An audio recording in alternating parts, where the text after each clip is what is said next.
Welcome back. This is part 10 of Sibylla's story. Let's continue the journey with the new chapter titled Saved. I will arise, and in the strength of love, pursue the bright track ere it fade away, my Saviour's pathway to his home above. Keeb. Sibylla had remained at Berlin.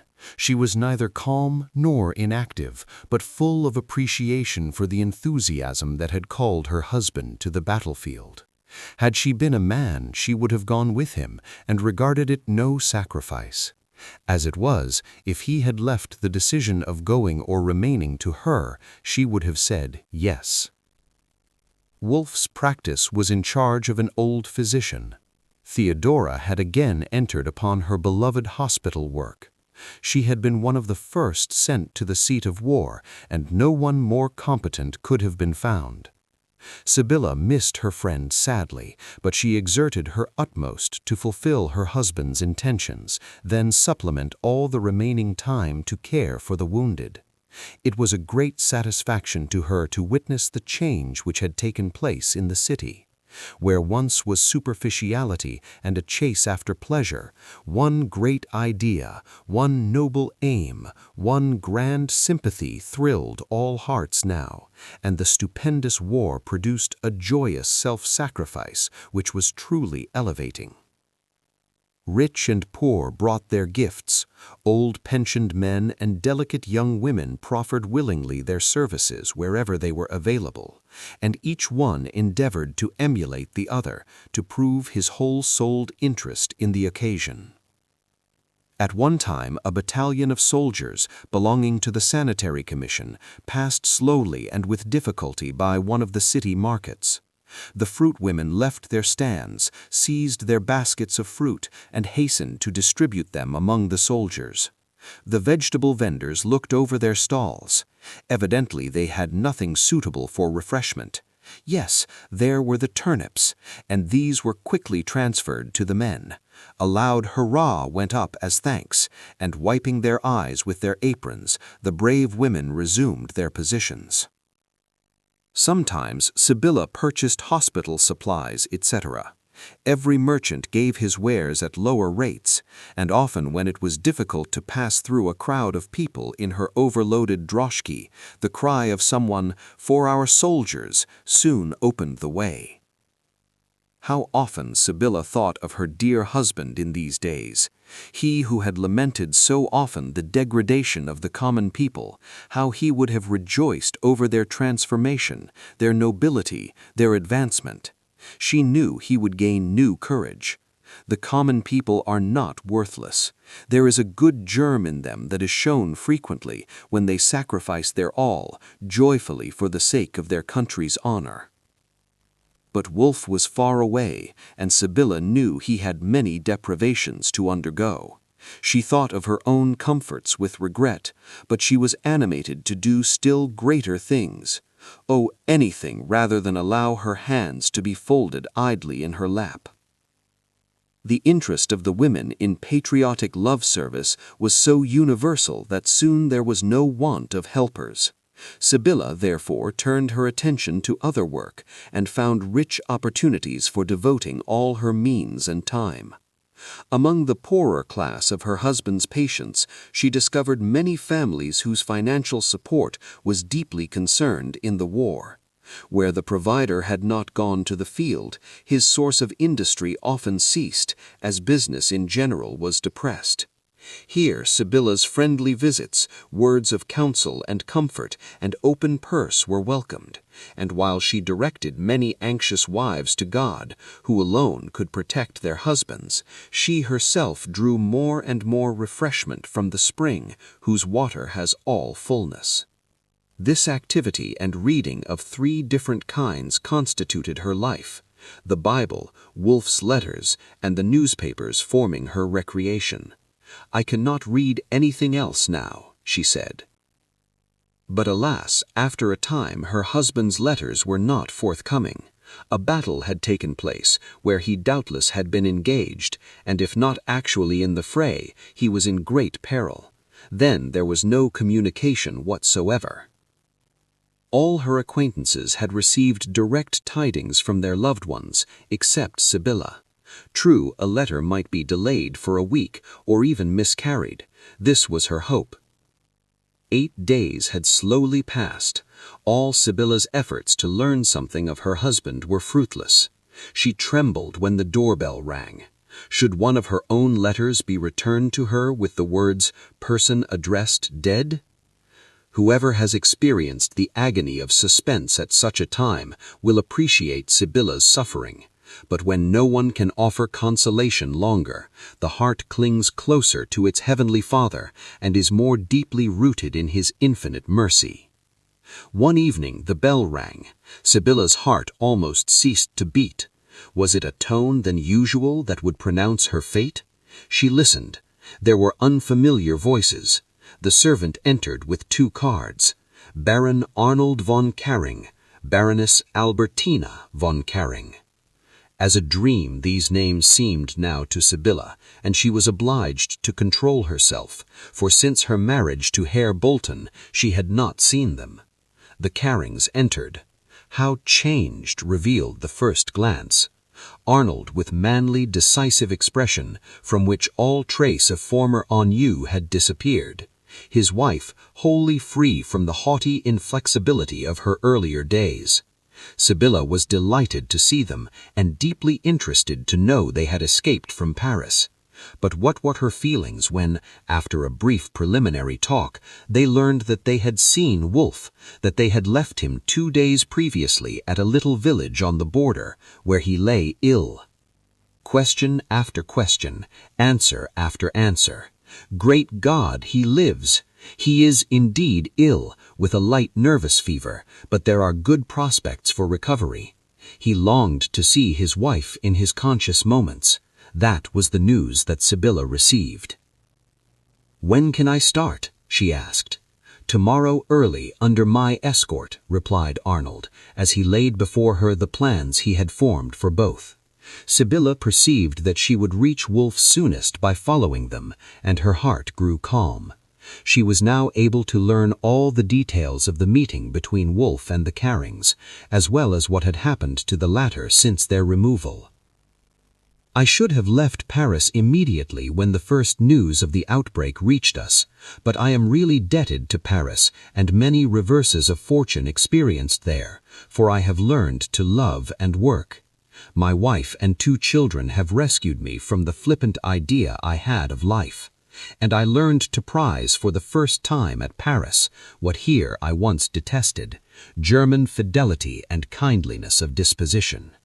When the war was declared, I had only one desire, to return to Berlin, enter the army, and to educate my children in the fatherland, so that they might be reared among sterling principles and leave behind them honest reputations. I have been so many years out of the regular army that I only hoped for a position as a private soldier. But my wife's illness prevented the accomplishment of my wishes. I was obliged to remain there and with indignation in my soul look upon the profligate behavior of the French. No patriotism, no enthusiasm, as I understand the sentiment, only words, insincerity, show. Therefore, my residence among them, with their outspoken hatred of the Prussians, was not only unpleasant, but really very dangerous. Already many Germans had been banished, and I was forced to expect the same fate for myself. I employed the time so far as possible in arranging my affairs, and when the order came in legal form for me to leave, my wife had, happily, so far recovered as to make the journey possible, if not comfortable.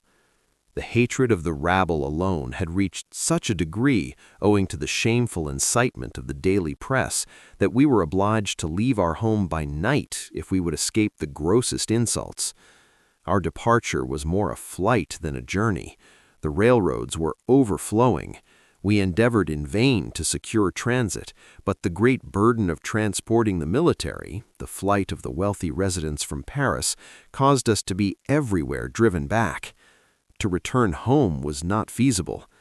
Finally, by paying a large sum of money, I secured a wagon, but I shall spare you the recital of the difficulties that further beset us. We reached the German army at last in a roundabout way, actually obliged to sneak forward like criminals. We halted one morning at a small village, but could not find accommodation as the wounded lay everywhere.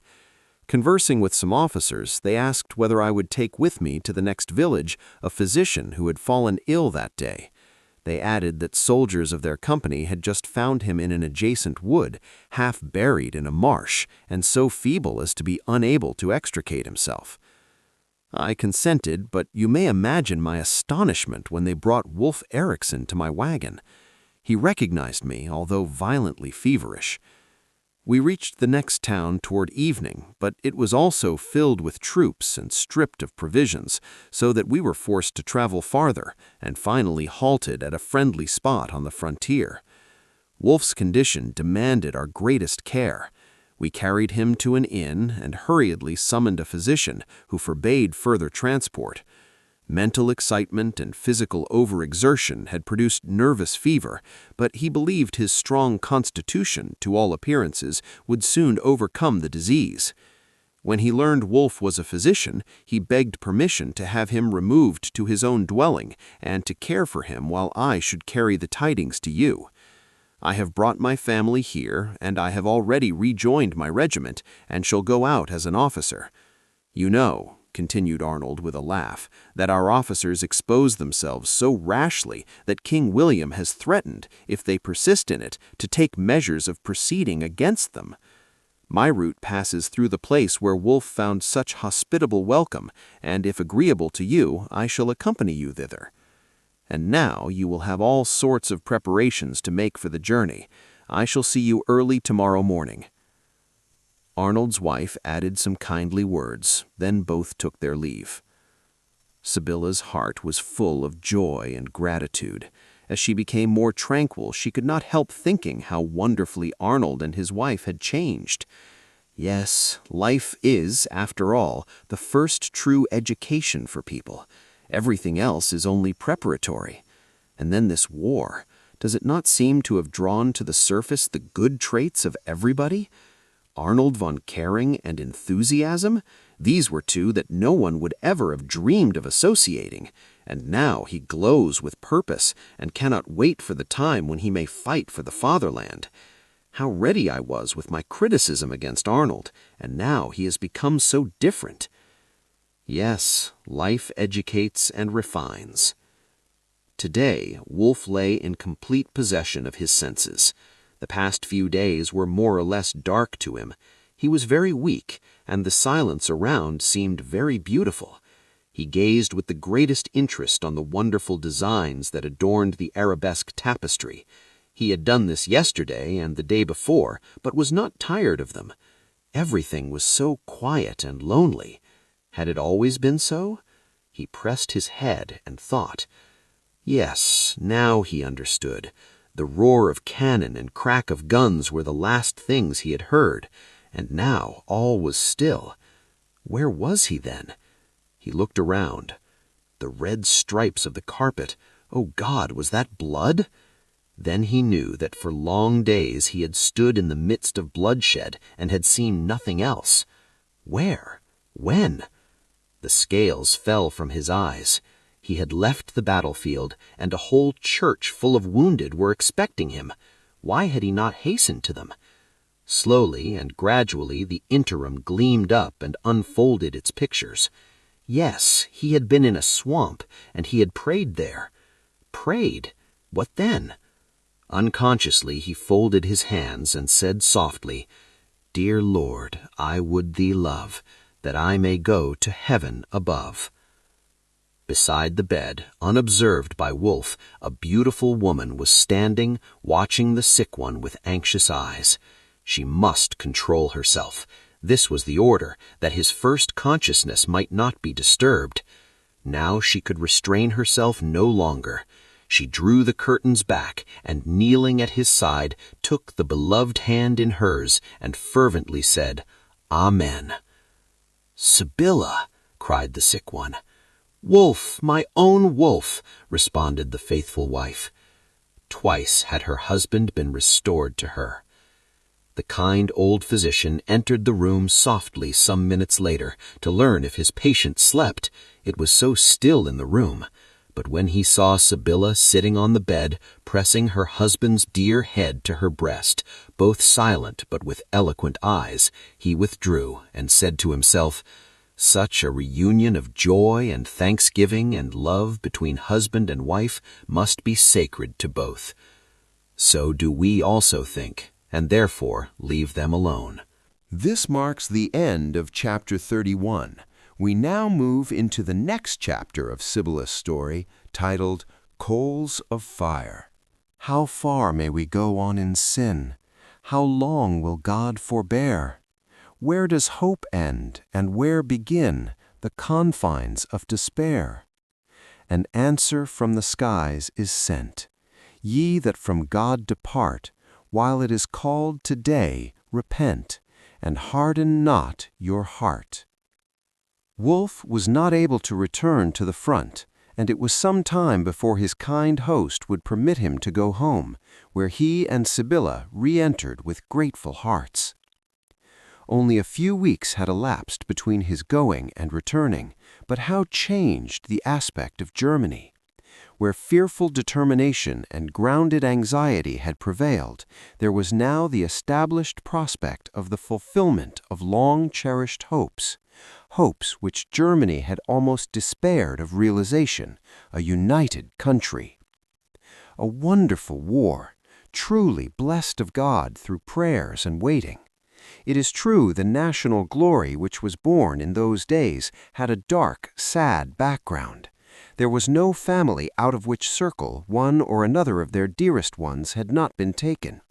Yes, it had been purchased at great cost, but if the impression which this glory made upon our people shall remain, then truly the cost was not too great. Conviction, that noble attribute which had heretofore slumbered, now awakened and aroused, had also its effect on Wolf when he was able to resume his practice. He had new pleasure in serving the poor and unknown as well as the rich and distinguished, and he also brought new power to the work. One day he entered his wife's room with a very serious face and said, "Have you ever seen or heard anything of Dr. Olhart?" "No. What do you know of him?"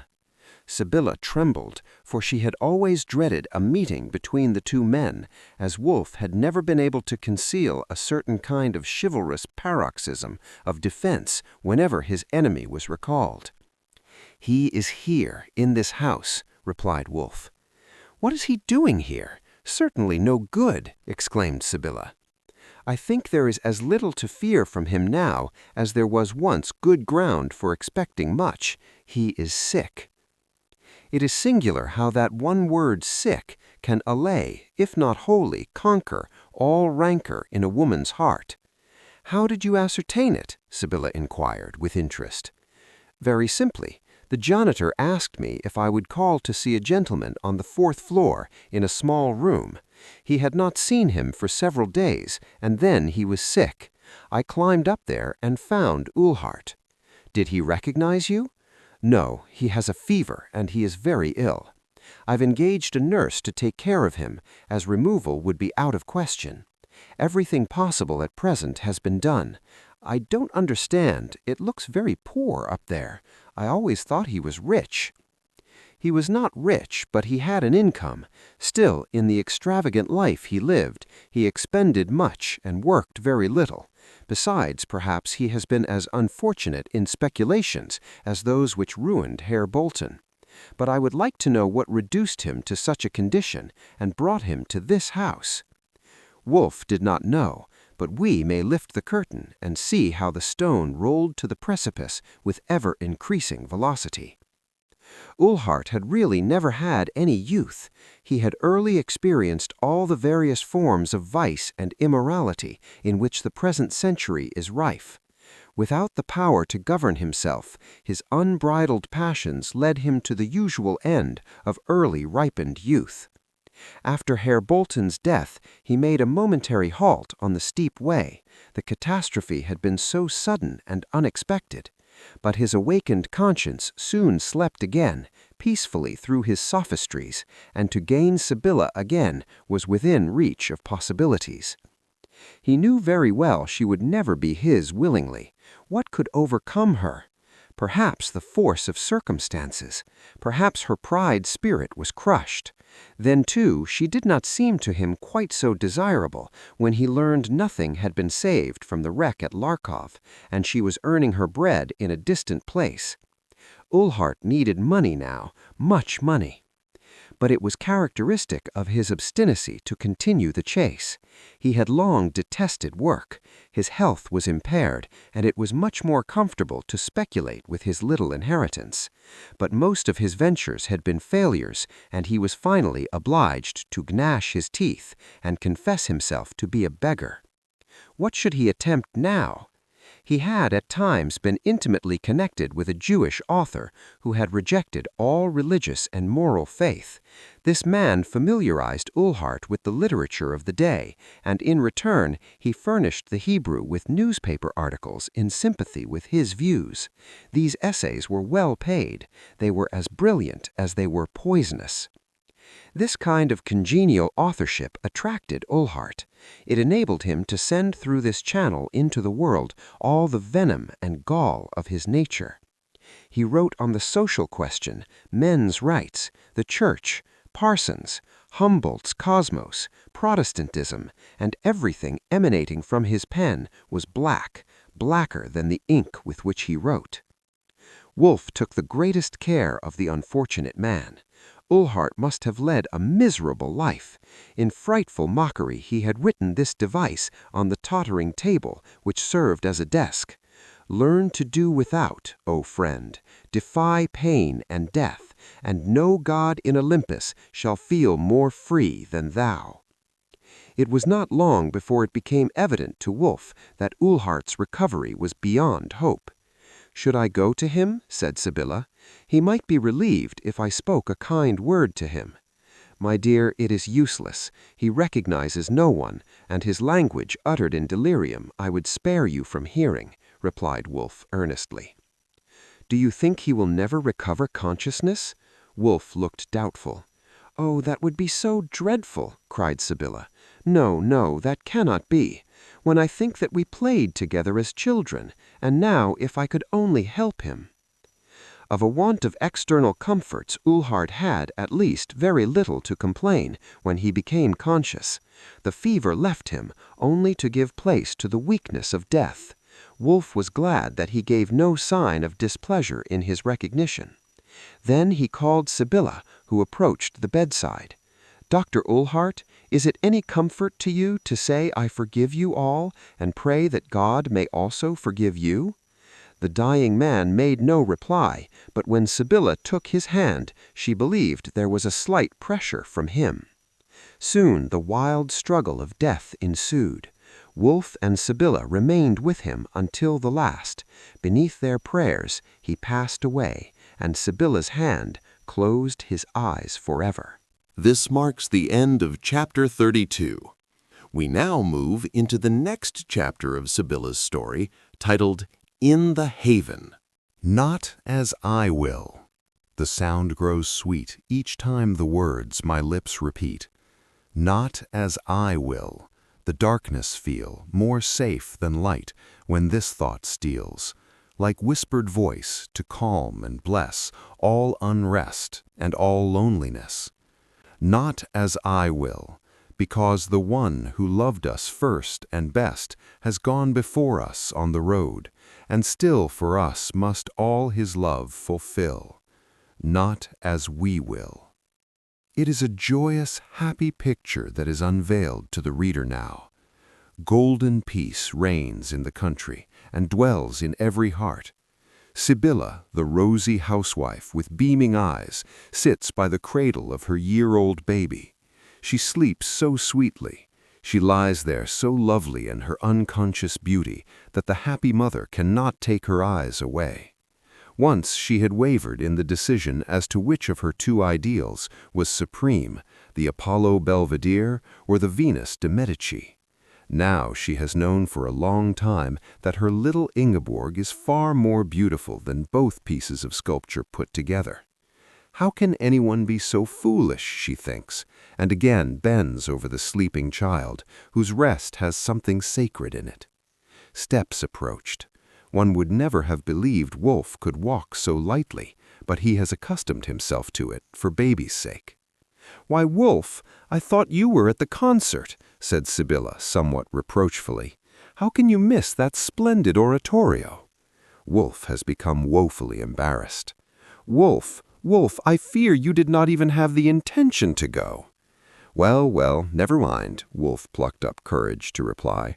"I would rather hear Ingeborg's It sounds more beautiful to me than all this scientific musical structure." "Oh, you never had much understanding for art," lamented Sibylla roguishly. "But a great mind for taste and beauty," interrupted Wolf, embracing his wife warmly. "I have always been able to distinguish between the beautiful and the ugly." Sibylla shakes her finger and adroitly changes the conversation. "You know we are to have a visit this evening from the Carrings and Theodora. Are you too tired to see them?" "No, I'm not tired, although my day's work has been a serious one, with many experiences." Wolf silenced. Sibylla approached him with questioning eyes, and he continued, "Oh, Sibylla, there is so much misery in the world. If I were only a physician who could make everybody well, well above all things spiritually." Ingeborg now awakened. Sibylla lifted her and placed her in her husband's arms. "There now, Wolf, you are at home, and must not have gloomy thoughts. Ingeborg, where is Papa?" She knew him and reached her little arms to embrace him, and when Wolf, with one arm encursing the mother and the other holding his baby, presses them to his heart, his eyes reflect the evidence that in these four walls he is the happiest man in the world. Just then, Theodora enters. She belongs here and feels perfectly at home with the Eriksons. She is cordially greeted. Even little Ingeborg seems to recognize her, for she claps her pretty hands so eagerly as if she would perform her little exercise.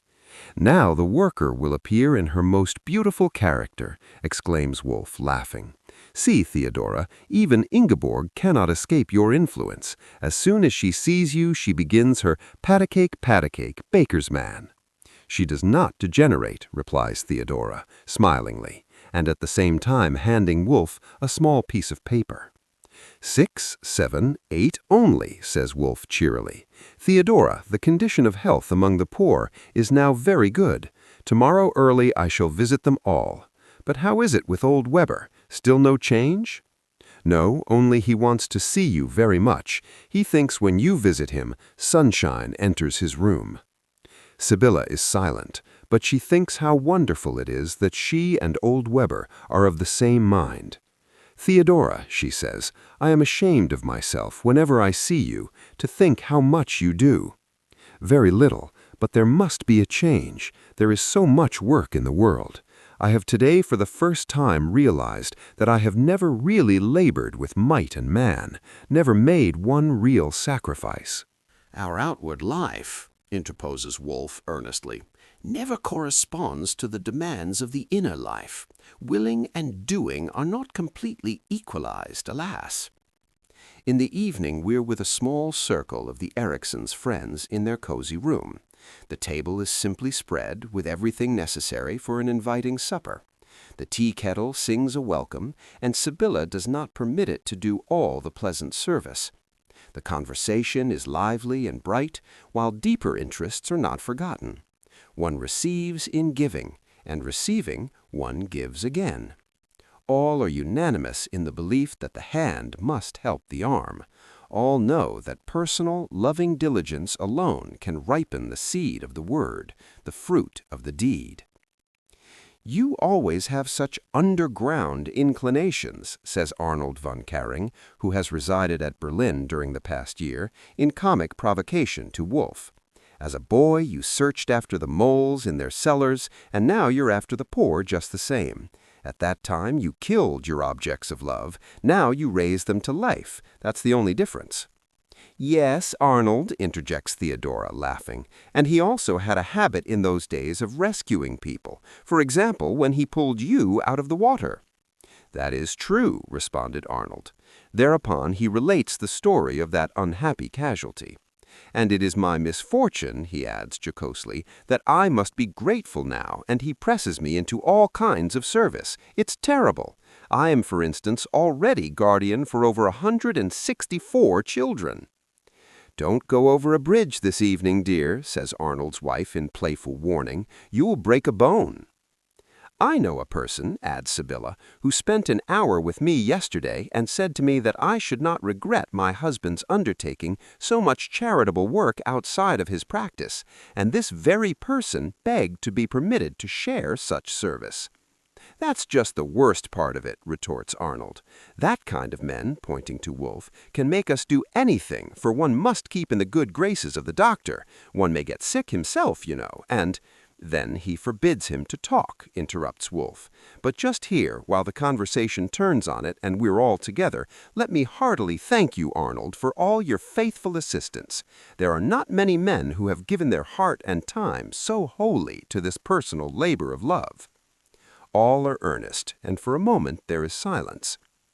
"When shall we all, husbands and wives," said one present, "become conscious that we have, in and through our respective callings, higher duties to fulfill? No calling is so unproposing and poor that it may not be illuminated with heavenly luster through love and service. No calling so great and rich that humble endeavors to do good cannot intensify its glory." "Not all men and women can do equally," replied Arnold von Karing. "Many have household cares and business duties that deter them from outside work, but still they can fulfill higher interests in a measure and reap rich blessings." "And perhaps many," added Wolfe, "who have no especial life work, if they could be shown avenues of service, would gladly embrace them and learn for the first time what it is to have a noble aim and true happiness." "I must testify," said Arnold's wife, "that in my experience time and strength follow the real desire to work." "Yes, where there's a will, there's a way," concluded Theodora impressively. "We now take leave of our friends. They have earnest desires and will therefore find the right way." Theodora lives with her brother. A cheerful, sunny room is her home, and although she is not entirely alone, she has perfect liberty. She wears no deaconess's dress, and yet she is one, a true helper. A pleasant smile illumines her face this evening. She is thinking of Sibylla, whom she loves as dearly as though she were her own child. "She was always better than her word," she says softly. "I know that among all of us who spoke this evening, she will do most." Theodora is happy, for she forgets self. Albertina von Karing says to her husband, "What a beautiful home the Eriksson is. I always feel there that outward good, call it riches if you will, be they as great as they may, cannot alone give true happiness, and love, joy, and peace proceed from a very different source." "The worst of it," says Arnold, "is that the spirit of the house is contagious. Contagion, that's the last thing we should desire to take from a physician's house." His tones were in comic severity, but his wife's glance interpreted their meaning. On the balcony of their dwelling, Wolfe and Sibylla are sitting later in the evening. His arm embraces her, and she leans her head on his breast. They are silent, but whoever looks into their eyes may read therein, "We are in the haven. Many misfortunes may yet befall us, but we are happy, and nothing can wrest this happiness from us." And with that, our story comes to an end. Thank you for listening, and remember to subscribe to the channel for more content.